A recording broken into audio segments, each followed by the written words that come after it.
Today I'm going to be showing you how to use the Mavericks effectively in the A10C Warthog. So today we're carrying two AGM65Hs on the left and two AGM65D Mavericks on the right. Our targets are ahead of us, not far away, and we'll begin going through the procedures. So there are two main methods of using the Mavericks. The first is very difficult. It requires a steady platform to fire, and it's less effective than the second method, which requires a little more technical knowledge. However, once learned, it is very effective and very fast.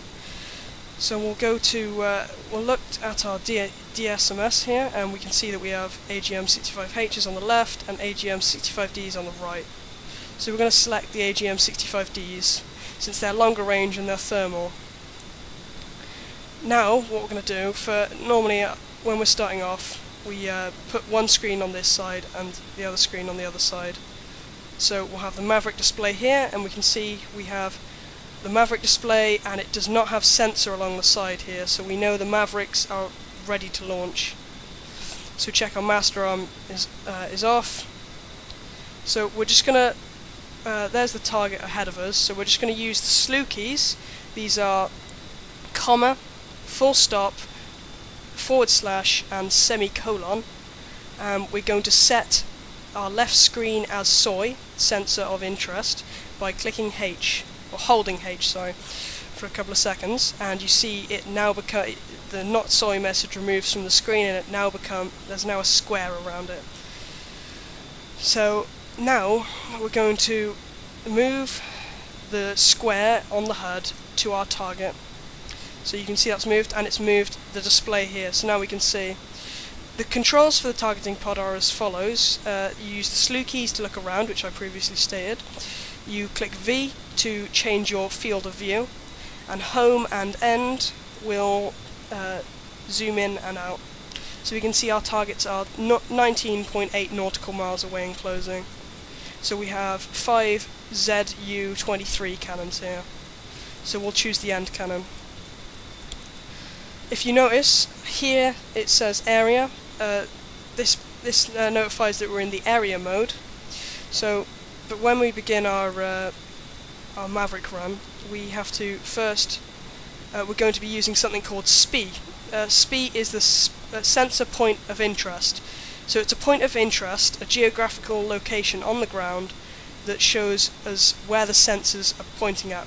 Specifically, we're going to set the SPI for this sensor, the targeting pod, and what we can do is we can then slave the sensor on the Maverick to the position of the sensor, the targeting pod sensor.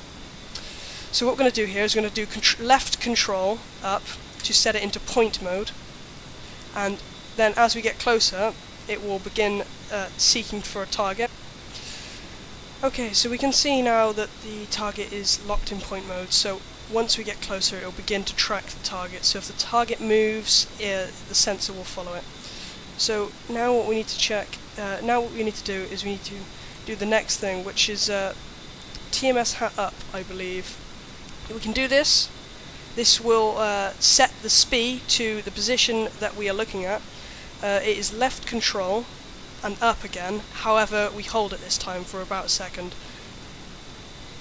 You'll see that nothing happens. However, when we come over to our right screen and we hold K to set this as SOI, we can then slave this sensor to this sensor by holding the V key. And you see it moves. We can then use V to change the field of view to get in a bit closer, and you can see a number here, this number here, moving, lowering. This is the distance to the target, so we can see it's 9.0, and we can see that it's roughly the same on either side. The targeting pod obviously has a better view because it's a more expensive camera. When we get to about 7, we can use the Left-Ctrl up short to lock the target. You can it's quite varied sometimes how close you can lock the target. It all depends on when other targets are around. So I just did left control up. You can spam it, so as soon as you get into range it'll lock it. So now we are locked and we are ready to fire. So if we hold our weapons release button, we see that a Maverick has been launched.